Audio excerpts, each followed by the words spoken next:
And Banswara news channel से सईद मिर्जा हिंदुस्तानी की report. हमारी महामहिम राष्ट्रपति महोदय जी की आज्ञा लेकर के मैं 5 करोड़ रुपए हाउस धुनी के लिए हम करना चाहते हैं, जिससे कि अच्छी सुसज्जित और अच्छी हमारी धुनी बने। इसके लिए 5 करोड़ रुपए की मैं घोषणा करता हूं।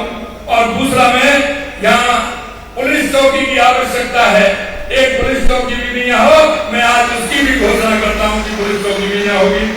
मैं पुनः राष्ट्रपति महोदय को एक बार पुनः हार्दिक स्वागत करते हुए मैं आप सभी से अपील करता हूं कि हम मिलकर एक समृद्ध, सशक्त और समृद्ध भारत के निर्माण के लिए आगे आए तथा हमने भगवान बिरसा मुंडा जी की जन्मस्थली झारखंड से राजस्थान के बीच एक स्पेशल ट्रेन संपर्क बहाल करने की भी बात कही है और निश्चित रूप से वो ट्रेन हमारी जल्द ही प्रारंभ होने वाली।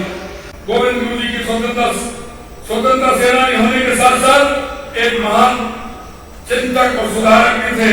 उन्होंने आदिवासी समाज को नशाखोरी, मदहारी, चोरी एवं अन्य बुराइयों से मुक्त कराने का काम भी किया था। उदाहरण के तौर पर माँ बाड़ी में कार्यरत शिक्षा कर्मी, महिला सहयोगी तथा स्वास्थ्य कर्मी कार्यकर्ताओं के मानदेय में 10% की वृद्धि भी हमने हमारे बजट में की है। राजकीय एवं अनुदानित छात्रा आवासीय विद्यालयों में आवासीय छात्राओं को देवेश भत्ता जो 2500 रुपए था उसको हमने 3000 रुपए किया और 3000 रुपए प्रतिमाह किया तथा खेल और आवासीय विद्यालयों के खिलाड़ियों का मैच भत्ता हमने 4000 रुपए करने का काम किया है, जिससे कि वो ठीक प्रकार से उनको शिक्षा भी मिले और खिलाड़ी बनकर के वो देश का नाम भी रोशन करें। ये गौरव की बात है कि लैक्रोस खेल में यहाँ की जनजाति बालाएं अंतर्राष्ट्रीय स्तर पर रजत पदक जीत करके आए हैं और मुझे खुशी इस बात की है कि हमारी राष्ट्रपति महोदय ने उनको सम्मान करने का काम भी किया है। सबके बीच में राष्ट्रपति महोदय जी का आगमन हमारे लिए गर्व और सम्मान का क्षण है। राष्ट्रपति जी का यहाँ आना इस धरती के गौरवशाली इतिहास को याद करने और बलिदानियों को श्रद्धांजलि अर्पित करने का प्रतीक भी है। यह धाम न केवल बागड़ क्षेत्र के लिए बल्कि पूरे भारत के लिए ऐतिहासिक धरोहर है, जहाँ हमारे आदिवासी वीरों ने स्वतंत्रता संग्राम के दौरान अपना सर्वोच्च बलिदान किया था। बागड़ के आदिवासियों ने हमेशा देशभक्ति और मातृभूमि के प्रति गहरी निष्ठा का परिचय दिया है, परंतु कुछ लोग समाज को गलत दिशा में अपने निजी स्वार्थ सोच के लिए गुमराह करना चाहते हैं। वे हमारे आदिवासी भाई और बहनों तथा हमारे पूर्वजों के योगदान को वो अल्प योगदान मान रहे हैं। मैं आपको बताना चाहता हूँ, उनका ये योगदान सदियों तक याद रखा जाएगा, जो आदिवासी भाइयों ने जो बलिदान दिया है। मैं अल्प विचारों में ना बांटना चाहते हैं। मैं कहता हूँ कि अल्प विचारों में उनका योगदान नहीं बांटा जा सकता, क्योंकि उनका योगदान देश की संस्कृति और देश की आजादी के लिए बहुत महत्वपूर्ण योगदान था। इस देश की मिट्टी को आदिवासी भाइयों ने अपने खून और पसीने से सींचा है और इसका सबसे बड़ा प्रतीक ये श्रद्धा स्थल पूज्य मानगढ़ धाम है। यहाँ के बलिदान जैसी राष्ट्रभक्ति और साहस की अनंत गाथाएं में आदिवासी समाज की गौरवान्वित है। देश की संस्कृति की रचना में आपका सर्वाधिक योगदान है, जो हमेशा देश के लिए प्रेरणा देता रहेगा और आइए हमेशा प्रेरणा का स्रोत भी रहेगा। मानगढ़ धाम को आदिवासी समुदाय के तीर्थ स्थल के रूप में जाना जाता है। इसका ऐतिहासिक महत्व है। 17 नवंबर 1913 को अंग्रेजों की हुकूमत की शोषणकारी नीतियों का प्रयोग करते हुए यहाँ के 1500 से अधिक आदिवासी शहीद हो गए थे। बलिदान भारत के स्वतंत्रता संग्राम की महागाथाओं में से एक है, जिसे हम हमेशा स्मरण रखना चाहिए। गोविंद गुरु जी के नेतृत्व में आदिवासी समुदाय ने अन्याय और अत्याचार के खिलाफ जो संग्राम किया, एक वह साहस और संघर्ष और बलिदान की अद्वितीय मिसाल है। गोविंद गुरु जी की सभा के माध्यम से आदिवासी समाज को नई दिशा मिली, जहाँ उन्होंने सामाजिक बुराइयों से लड़ने और आत्मसम्मान के साथ जीने की प्रेरणा मिली। उनकी शिक्षाओं ने बागड़ क्षेत्र के आदिवासी को समाज को सशक्त और समृद्ध समुदाय के रूप में उभारने का काम किया। बागड़ क्षेत्र के आदिवासी समुदाय ने हमेशा से मातृभूमि के प्रति अपनी निष्ठा और वीरता का परिचय दिया है। इस क्षेत्र की मिट्टी में न केवल बलिदान की गाथाएं बसी है, बल्कि यहाँ के लोगों की मेहनत, समर्पण और इस इलाके की सांस्कृतिक धरोहर ने पूरे देश को प्रेरणा स्रोत किया है। वीर बाला कालीबाई भील की वीरता को कौन भूल सकता है। उन्होंने अपने शिक्षक की जान बचाने के लिए अपना जीवन बलिदान कर दिया।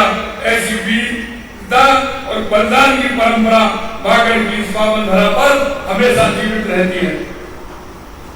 इस अवसर पर मैं भगवान बिरसा मुंडा को भी मैं नमन करता हूँ। यशस्वी प्रधानमंत्री श्री नरेंद्र मोदी जी ने भगवान बिरसा मुंडा की जयंती को जनजातीय गौरव दिवस के रूप में मनाने की शुरुआत की।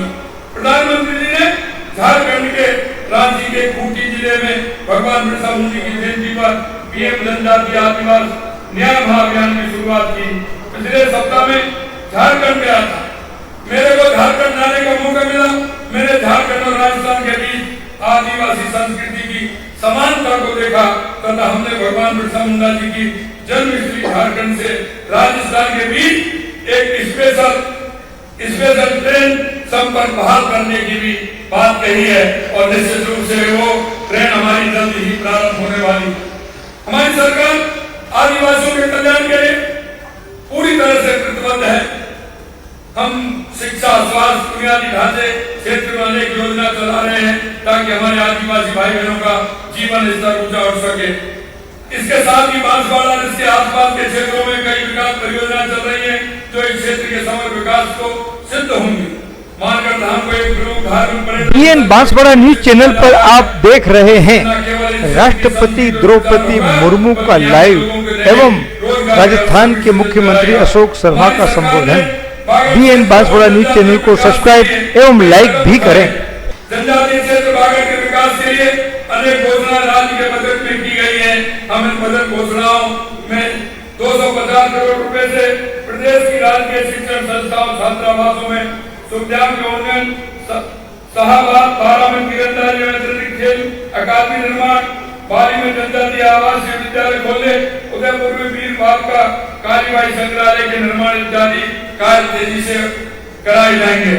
हमने टीएसपी फंड को जो 1000 करोड़ रुपए था उसको हमने 1500 करोड़ रुपए करने का काम हमारी सरकार ने किया है।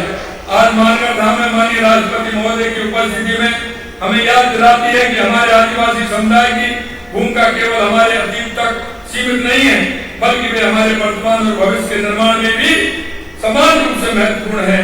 आदिवासी समाज की ये भूमि हमें सिखाती है कि हमें अपने मूल्यों, अपनी संस्कृति और अपने समाज के प्रति निष्ठा बांध रहते हुए अपने देश के विकास में योगदान देना चाहिए। राजस्थान की इस समृद्ध धरती पर राष्ट्रपति महोदय की उपस्थिति हम सब के लिए सौभाग्य की बात है। मैं अंत में मैं आदिवासी समाज के साथ और संघर्ष और बलिदान को नमन करता हूँ और मानगढ़ धाम की इस पवित्र धरती पर आकर हम सभी गर्वित महसूस करते हैं और हमें यह संकल्प लेना चाहिए कि हम इस धरोहर को संरक्षित रखते हुए संभालने का काम करें। और मेरे को जैसा भी मैं कहना चाहता हूँ कि आज हम धूनी पर गए थे। मैं माननीय हमारी महामहिम राष्ट्रपति महोदय जी की आज्ञा लेकर के मैं 5 करोड़ रुपए हाउस धूनी के लिए हम करना चाहते हैं जिससे कि अच्छी सुसज्जित और अच्छी हमारी धूनी बने। इसके लिए 5 करोड़ रुपए की मैं घोषणा करता हूं। और दूसरा, मैं यहाँ पुलिस चौकी की आवश्यकता है। एक पुलिस चौकी भी नहीं हो, मैं आज उसकी भी घोषणा करता हूं कि पुलिस चौकी भी यहाँ होगी। मैं पुनः राष्ट्रपति महोदय को एक बार पुनः हार्दिक स्वागत करते हुए मैं आप सभी से अपील करता हूं कि हम मिलकर एक समृद्ध, सशक्त और समृद्ध भारत के निर्माण के लिए आगे आए। और मेरे को जैसा भी मैं कहना चाहता हूं कि आज हम धूनी पर गए थे। मैं माननीय और हमारे क्षेत्र को भी हम आगे बढ़ाएं। इतना ही कहते हुए मैं पुनः राष्ट्रपति महोदय जी को आज यहाँ पधारने पर धन्यवाद भी देता हूँ। और आप सभी का मैं इतनी बड़ी संख्या में हमारी माता बहनें और आप सभी आए हैं। मुझे पता है कि मेरी नजर जा रही है, वहां तक हमारे सभी आदिवासी भाई हमारे सभी बैठे, हमारी बहनें बैठी हैं, उन्हें आप सभी का वंदन, अभिनंदन, बहुत बहुत धन्यवाद। जय हिंद, जय भारत, जय राजस्थान, जय भारत। पत्रकारिता की दुनिया में एक और बढ़ता कदम। जी हां, बांसवाड़ा की खबरें हमारे साप्ताहिक समाचार पत्र BN भोर नायक साप्ताहिक समाचार अखबार में भी प्रकाशित होगी। देश हित जनहित में बांसवाड़ा संपादक एवं ब्यूरो चीफ सईद मिर्जा की कलम से आप होंगे रूबरू अखबार में। अगर आप भी अपने क्षेत्र की समस्याओं को जिम्मेदारों तक पहुंचाना चाहते हैं तो हमारे व्हाट्सएप नंबर 9887 421 584 पर संपर्क करें।